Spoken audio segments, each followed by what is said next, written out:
ચતુષ્કોણની સમજની અંદર બરાબર પેલા આપણે એના પ્રકાર જોયા, ચતુષ્કોણના એની થિયરી જોઈ. આજે એમાંથી એક જોવાનું છે બહિષ્કોણના માપનો સરવાળો. પેલા તો બહિષ્કોણ કોને કહેવાય?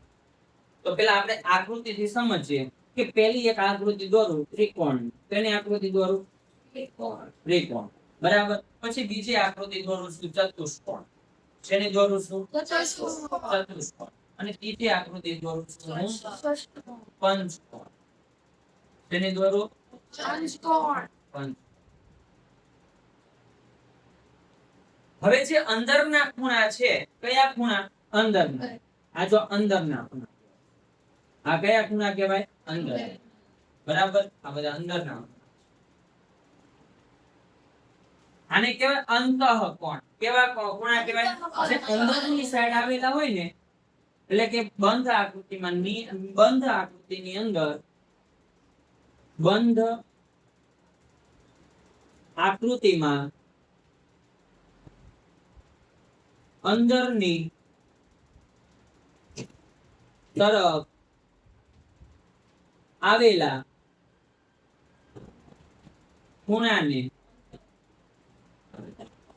અંતઃકોણ કહેવાય. બરાબર. અંદરની બાજુ જે કઈ પણ ખૂણા આવેલા હોય એને અંતઃકોણ કહેવાય. હવે જે બહિષ્કોણ કોને કહેવાય? તો કે બહારના ભાગમાં આવેલા હોય ને એવા ખૂણા. તો બહારના ભાગમાં આમાં કયો ખૂણો છે? આમાં કોઈને દેખાય બહારના ભાગમાં આવેલો ખૂણો? તો આ આકૃતિ થોડીક લંબાવવાની, એની રેખાઓ છે ને આમ લંબાવવાની. તો આ લંબાવી આમ બરાબર, અને આવી રીતે લંબાવે અને અહીં આવી રીતે લંબાવે. જેવી લંબાણી એટલે તરત જ તમને ખૂણા દેખાવા લાગ્યા. જો એક ખૂણો, બે ખૂણો, ત્રણ. આમાં પણ સેમ ટુ સેમ બધામાં એક જ મેથડ થી કરવાનું. જો આમાં આવી રીતે લંબાવી, જેવા બાર આકૃતિ લંબાવો એટલે અંદર તરત જ તે ખૂણાનું નિર્માણ તમને દેખાય. જો દેખાય છે બધામાં, બધામાં તમારે જોઈ લેવાનું. જો એ રેખાઓને શું કરી દેવાનું છે? લંબાવો. લંબાવો એટલે બહારના ભાગમાં તમને શું બનતા દેખાય? ખૂણા બનતા દેખાય. તો આ જે બહારના ભાગમાં બનતા ખૂણા છે, કયા ભાગમાં? બહાર. તો આકૃતિને અથવા તો બહુકોણની બહારના ભાગમાં આવેલા ખૂણા, બહુકોણની બહારના ભાગમાં આવેલા ખૂણાને કેવા કહેવાય? બહિષ્કોણના ખૂણા કહેવાય. બહિષ્કોણના ખૂણા કહેવાય. ચલો સમજાણો. અંતઃકોણ એટલે અંદરના ભાગમાં, બહિષ્કોણ એટલે બહારના ભાગમાં. બરાબર. અંતઃકોણ એટલે અંદરના ભાગમાં, બહિષ્કોણ એટલે બહારના. હવે સાંભળજો, જે આ થિયરી હું જે સમજાવું ને એના આધારે સ્વાધ્યાયના દાખલા છે. બરાબર. તો તમે થિયરી સમજી ગયા છો તો સ્વાધ્યાયના દાખલા કરાવવા પડશે નહીં. તમને આપોઆપ તમને દેખાવા લાગશે કે આનો જવાબ શું આવે શું નહીં. ધ્યાન. હવે અંતઃકોણ સાંભળજો. અંતઃકોણ અને બહિષ્કોણ આ બંનેનો સરવાળો કરો. બહિષ્કોણ અને અંતઃકોણ બંનેનો સરવાળો કરો તો જવાબ કેટલો આવે? 180 જવાબ આવે. સાંભળજો, અંતઃકોણનો ખૂણાનું માપ અને બહિષ્કોણના ખૂણાના માપનો સરવાળો કરો તો હંમેશ માટે 180 આવે. સાંભળજો, હંમેશ માટે કેવો આવે? 180. જો આ એક રેખા છે ને, એક આ શું છે? રેખા અથવા તો રેખાખંડ. બરાબર. હવે એનું આ બહિષ્કોણનું માપ અને આ કેવું છે? અંતઃકોણનું. તો આ એક ખૂણો અને એક આ ખૂણો, આ બે ખૂણાના માપનો સરવાળો હંમેશા કેટલો થાય? 180 થાય. બરાબર. એક જો આ એક રેખા બની, બરાબર, તો એક આ ખૂણો અને એક આ ખૂણો, એક બહારનો ને એક અંદરનો. અંદરનો એનો અંતઃકોણ, બહારનો એને બહિષ્કોણ કહેવાય. તો આ બે ખૂણાના માપનો સરવાળો, આ બે ખૂણાના માપનો સરવાળો કે આ બે ખૂણાના માપનો સરવાળો હંમેશા કેટલો થાય? 180 થાય. બરાબર. એ આકૃતિ કોઈ પણ હોય, ત્રિકોણ હોય તોય ભલે, ચતુષ્કોણ હોય તોય ભલે, પંચકોણ હોય તોય ભલે, ષષ્ઠકોણ હોય તોય ભલે, સપ્તકોણ હોય તોય ભલે, કોઈ પણ બહુકોણમાં એક રેખા ઉપર, સાંભળજો ફરીવાર બોલું છું, કોઈ પણ બહુકોણમાં એક રેખા ઉપર બનતા બે ખૂણા. આ એક રેખા છે ને, આ એક શું છે રેખા એમના ઉપર બનતા બે ખૂણા એક ખૂણો અને બે ખૂણો આ બે ખૂણાના માપનો સરવાળો હંમેશા કેટલો થાય 180 કેટલો થાય 180 180 થાય બરાબર તો તમે એ પણ લખી શકો છો કે એક રેખા ઉપર બનતા બે ખૂણા જે રેખિક જોડના ખૂણા પણ કહેવાય આગળ જશો ને તમને ભણવામાં આવશે કયા ખૂણા કહેવાય રેખિક જોડના ખૂણા રેખિક જોડના ખૂણામાં બે ખૂણાના માપનો સરવાળો હર હંમેશ કેટલો થાય 180 થાય બરાબર તો જોઈએ કે એક રેખા પર બનતા બે ખૂણા એક રેખા પર બનતા બે ખૂણાના માપનો સરવાળો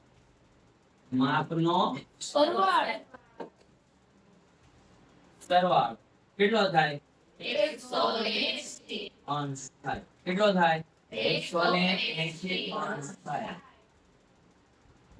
એટલે આમાં પણ જો આ એક રેખા બે એના ઉપર બનતા આ બે ખૂણા એક ખૂણો અને બે ખૂણા તો આ બે ખૂણાના માપનો સરવાળો કેટલો થાય 180 થાય બરાબર તો તમારે યાદ રાખવાનું હવે તમે એમ કીધું ને એક રેખા પર બનતા બે ખૂણા એને તમે આવી રીતે પણ લખી શકો કે અંતઃકોણ અને બહિષ્કોણના માપનો સરવાળો પણ શું થાય 180 થાય સમજ પડી તો આ થિયરી ઉપરથી આપણે બધા દાખલા ગણવાના છે હવે એમ કીધેલું છે બહિષ્કોણના માપનો સરવાળો કેટલો થાય તો સાંભળજો કોઈ પણ બહિષ્કોણ હોય બહિષ્કોણના માપનો સરવાળો હર હંમેશ કેટલો થાય 360 થાય ધ્યાન આપજો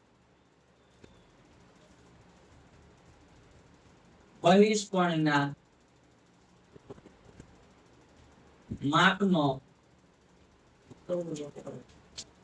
સરવાળો હંમેશા કેટલો થાય 360 થાય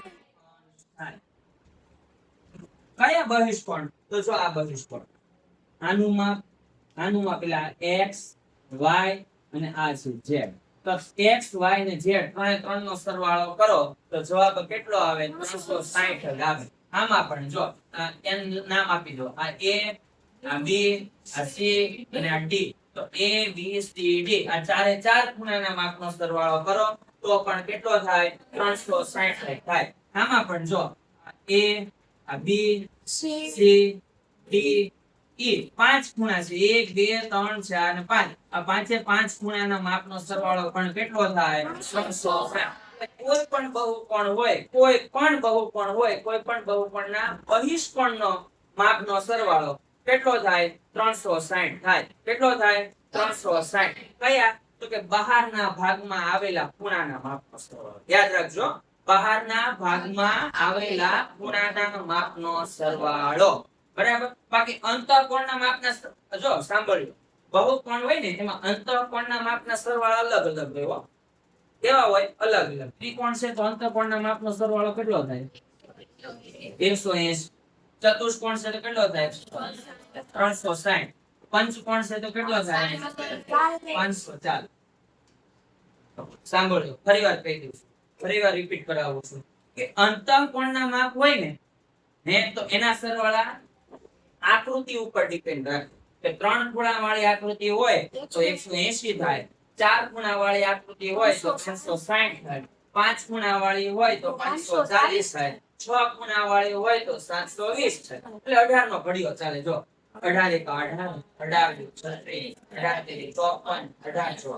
પાછળ એક જીરો લગાડી દેવા બરાબર પણ આ એક ખૂણો વધે ને તો 180 વધે એક ખૂણો વધે તો 180 જો પેલા કેટલા હતા ત્રણ ખૂણા ત્યારે 180 હતા ત્રણ ખૂણામાંથી ચાર ખૂણા થયા એટલે 180 વધી 180 હતા ને બીજા 180 આવ્યા 360 થઈ ગયા આમાં ચાર ખૂણા હતા એમાંથી પાંચ ખૂણા કેટલા ખૂણા થયા પાંચ તો 360 માં પાછા 180 વધ્યા તો 540 પછી છ ખૂણા થયા તો હવે તમને એમ પૂછવામાં આવે કે જે બહુકોણમાં 9 ખૂણા હોય સાંભળજો બોલું છું જે બહુકોણમાં 9 ખૂણા હોય એના અંતઃકોણના માપનો સરવાળો કેટલો થાય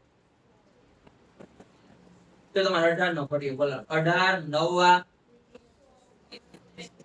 18 9 162 162 તો 162 લખી દેવાના હું લખી દેવાનું 0 એટલે 1620 તમને એમ કે સપ્તકોણના કોઈ પણ આકૃતિ છે અને 7 ખૂણા છે તો એના અંતઃકોણ એટલે કે અંદરના ખૂણાના માપનો સરવાળો કેટલો થાય તો કેટલા થાય 7 એટલે 18 સત્તા 126 એટલે કેટલો થાય 1260 એટલે 1260 થાય આવી રીતે તમને આવડતું હોવું જોઈએ બાકી બહિષ્કોણના માપનો સરવાળો 5 ખૂણા હોય તોય બહિષ્કોણનો સરવાળો કેટલો થાય 360 થાય 10 ખૂણા હોય તો બહિષ્કોણનો માપનો સરવાળો કેટલો થાય 360 હોય બરાબર 15 ખૂણા વાળી આકૃતિ હોય ને તો એનો બહિષ્કોણનો સરવાળો તો કેટલો થાય 360 થાય 3 હોય તોય ભલે 15 હોય તોય ભલે 10 હોય તોય ભલે પણ બહિષ્કોણના માપનો સરવાળો 360 થાય કેટલો થાય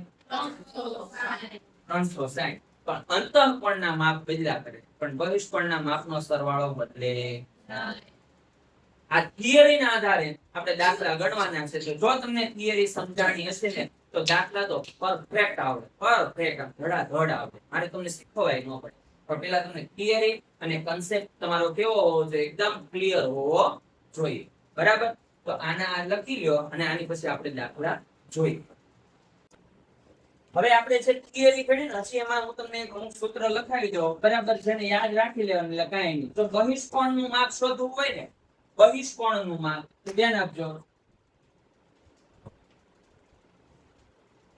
બહિષ્કોણનું માપ શોધવા માટે તમારે શું કરવાનું તો કે 180 માંથી 180 અંશમાંથી ખૂણાના માપમાંથી શું કરવાનું તો કે અંતઃકોણનું માપ બાદ કરવાનું કોનું બાદ કરવાનું અંતઃકોણ બાદ કરો એટલે તમને કોણ મળે બહિષ્કોણ મળે બરાબર અને બીજું છે કે અંતઃકોણનું માપ શોધવું હોય અંતઃકોણ પૂછો હોય કે અંતઃકોણનો માપ શોધો બરાબર તો તમારે શું કરવાનું તો 180 માંથી કેટલા 180 માંથી કોને બાદ કરવાનું બહિષ્કોણને બાદ કરવાનું બરાબર તો આ બે સૂત્ર ઉપરથી તમારે દાખલા ગણવાના આવશે અને પછી હજી એક છે કે તમને ખૂણામાં કે માનો કે એક બહુકોણ આપ્યો બહુકોણમાં 8 બાજુ હોય તો એના બહિષ્કોણનું માપ કેટલું થાય અંતઃકોણનું માપ કેટલું થાય આવો જ્યારે પ્રશ્ન પૂછે તો એની માટે ધ્યાન આપજો ખૂણાનું માપ કહેજો બહિષ્કોણના ખૂણાનું માપ તો જો બહિષ્કોણના ખૂણાનું માપ બરાબર 360 અંશના છેદમાં બાજુની સંખ્યા એની સંખ્યા બાજુની સંખ્યા આ કઈ રીતે સર આ તો નો મને સમજાણું ધ્યાન આપો અહીંયા મેં 6 બાજુ વાળું ષષ્ઠકોણ લેજો બરાબર સાંભળ્યું હવે તમને એમ કીધું બાજુનું માપ આપી દીધું કેટલું આપ્યું સોરી બાજુની સંખ્યા તમારી પાસે છે 1 2 3 4 ને 5 ને 6 બાજુ છે કેટલી બાજુ છે 6 તો 360 ભાગ્યા 6 કરશો ને 360 ભાગ્યા 6 એટલે જવાબ કેટલો આવશે 60 એનો મતલબ એમ કે બહિષ્કોણનું માપ તમારું કેટલું છે 60 એનો મતલબ કયો બહિષ્કોણ તો કે આ જે બહારના ભાગમાં જે ખૂણા બને ને બહારના ભાગમાં જે ખૂણા બને એની વાત થાય છે આ ખૂણાના માપ કેટલા છે 60 60 હવે 60 આવ્યો કોનું માપ છે બહિષ્કોણ હવે તમને પૂછે કે અંતઃકોણનું શોધો તો હવે અંતઃકોણનું શોધવા માટે શું કરો અંતઃકોણ બરાબર 180 માંથી બહિષ્કોણ બાદ કરો બહિષ્કોણ કેટલાનો છે 60 નો તો 180 માંથી 60 બાદ કરો તો અંતઃકોણનું માપ કેટલું આવે 180 સિમ્પલ આવી રીતે દાખલા તમારે પૂછાશે ક્યારેક તમને બહિષ્કોણનું માપ આપેલું છે તો અંતઃકોણ પ્રશ્નમાં પૂછેલો હશે ક્યારેક બાજુનું માપ ખૂણો પૂછવામાં આવશે ક્યારેક બાજુની સંખ્યા પૂછવામાં આવશે તો આ ખાસ યાદ રાખજો તો પેલું સૂત્ર આ હતું બહિષ્કોણના ખૂણાનું માપ શોધવું હોય તો 360 ને જે નિયમિત બહુકોણ હોય એની બાજુ ગણી લેવાની કેટલી બાજુ છે એ સંખ્યા નીચે લખી નાખો ભાગાકાર કરો એટલે બહિષ્કોણના ખૂણાનું માપ તમને મળે બરાબર અને હવે પાછું એક બીજું એક સૂત્ર લખાવી દો કે બાજુની સંખ્યા પૂછી હોય તો બહિષ્કોણમાં કે બહુકોણ આપ્યો છે એ બહુકોણમાં કેટલી બાજુ છે આવો પ્રશ્ન પૂછ્યો હોય તો ધ્યાન આપજો. બહુકોણની બાજુની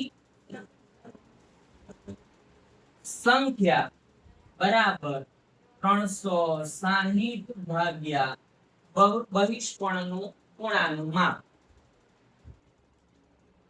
બહિષ્કોણના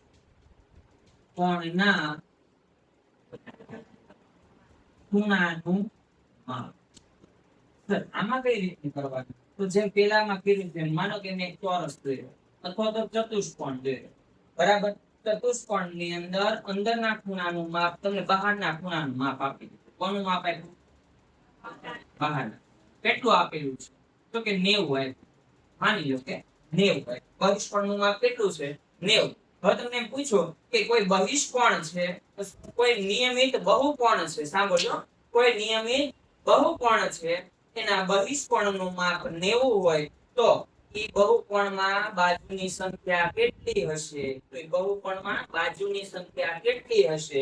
તો તમારે સિમ્પલ ને સાદું જો 360 ભાગ્યા બહિષ્કોણનું માપ કેટલું આપ્યું? 90. તો જો 0 0 કેન્સલ, 9 તો 36. તો બાજુ કેટલી હશે? 4 બાજુ. જો 1 2 3 ને 4. સમજ પડી?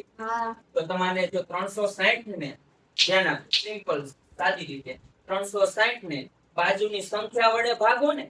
કઈ કોના વડે? બાજુની સંખ્યા વડે ભાગો તો બહિષ્કોણના ખૂણાનું માપ મળે.